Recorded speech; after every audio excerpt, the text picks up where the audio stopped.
Haleluya. Berjumpa lagi saudara seiman dalam Kristus Yesus dalam program Suara Kemenangan Iman.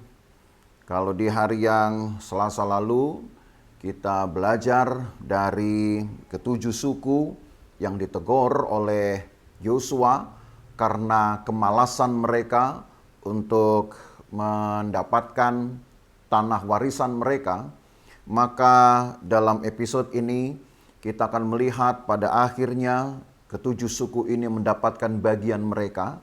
Walaupun ada beberapa hal yang mungkin kita merasa ada sesuatu yang nanti kita akan bahas itu.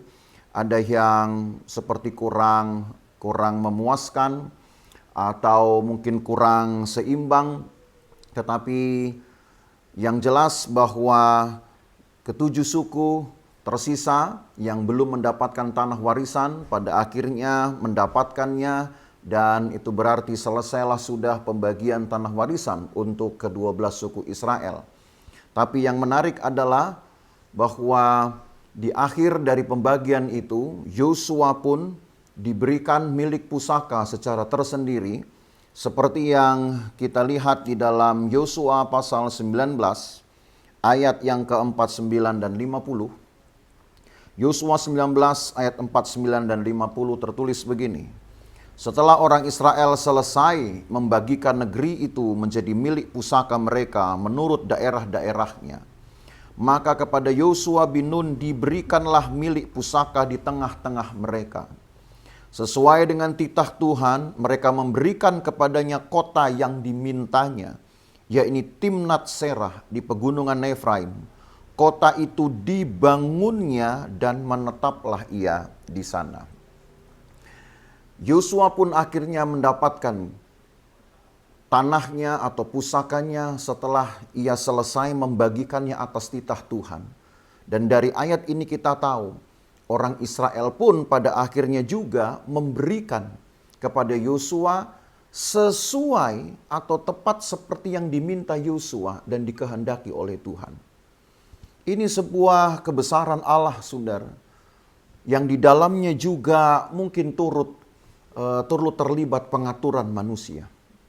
Manusia bisa mengatur, manusia bisa berkehendak, tapi tentu Allah yang punya kehendak di atas segala-galanya harus terjadi. Manusia mungkin bisa merancang, manusia mungkin punya keinginan, tetapi pada akhirnya Allah yang memutuskan juga. Memang betul ditulis Yosua yang memintanya. Tapi kalau yang Yosua minta tidak didahului dengan satu perilaku hidup yang berkenan kepada Tuhan, tentu saya percaya Allah tidak akan memberikan, Allah tidak akan meluaskan.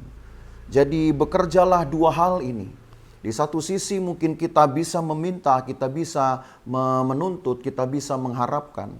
Tetapi di satu sisi juga harus ada kesenangan Tuhan. Harus ada juga bagian yang menyenangkan Tuhan yang membuat Allah bisa meluaskan apa yang kita inginkan.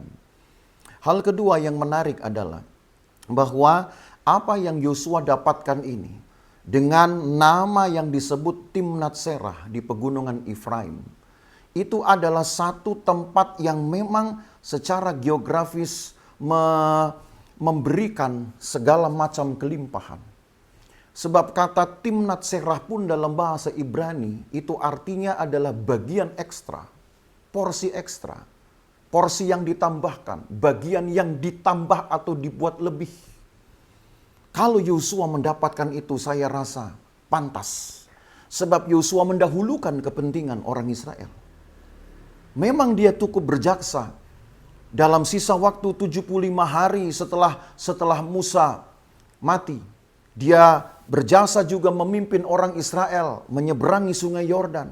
Dan juga dalam 5 tahun pertama, sejak mereka menjejakkan kaki di tanah perjanjian, Yosua jugalah yang membesarkan hati orang Israel, memompa semangat mereka, bahkan meminta petunjuk Tuhan mewakili orang Israel untuk menaklukkan negeri ini. Tapi Yosua tidak meminta haknya lebih dahulu. Dia tetap memberikan apa yang seharusnya memang orang Israel terima, seperti yang Tuhan sudah ucapkan kepada Musa sejak dahulu kala. Jadi Bapak Ibu Saudara, kalau Yosua mendapatkan bagian terbaik, itu tentu karena ada usaha terbaik yang sudah Yosua berikan. Tidak seperti hari Selasa yang lalu ketika kita belajar tentang ketujuh suku ini yang hanya malas. Dan malas itu bahkan telah mematikan moral mereka, mematikan semangat mereka. Yosua tetap berupaya. Bahkan di ayat 50, ketika Timnat Serah diberikan kepada Yosua, ayat ini berkata Yosua membangun kota itu. Padahal kalau dihitung dari segi usia, Yosua sudah lebih dari 85 tahun. Sebab ketika dia keluar dari tanah Mesir, dia sudah berusia kurang lebih 40 tahun. Perjalanan orang Israel menuju tanah perjanjian itu juga 40 tahun. Berarti masuk tanah perjanjian Yosua sudah berumur 80 tahun. Ditambah lagi dengan 5 tahun masa penaklukan. Maka itu sedikitnya kita mempunyai hitungan bahwa Yosua sudah berumur 85 tahun dan itu bukanlah usia yang muda lagi untuk membangun sebuah kota. Tapi Yosua masih memperlihatkan semangat. Tidak seperti 7 suku yang lain. Kalau saudara lihat, memang tidak sempat kita akan membaca satu persatu. Tapi saya berikan gambaran ini. Ketika suku Simeon di pasal 19 ayat 1 sampai ayat 8. Ketika suku Simeon diberikan milik pusaka, maka mereka hanya menerima tanah di tengah-tengah suku Yehuda. Suku Yehuda bahkan sudah mengosongkan wilayah itu lebih dahulu. Suku Yehuda seolah-olah memudahkan bagi Simeon untuk menerima warisannya. Karena memang Simeon malas. Itulah yang kita lihat pada pasal 18 di episode hari Selasa yang lalu. Lalu ada suku Isakar di ayat 17.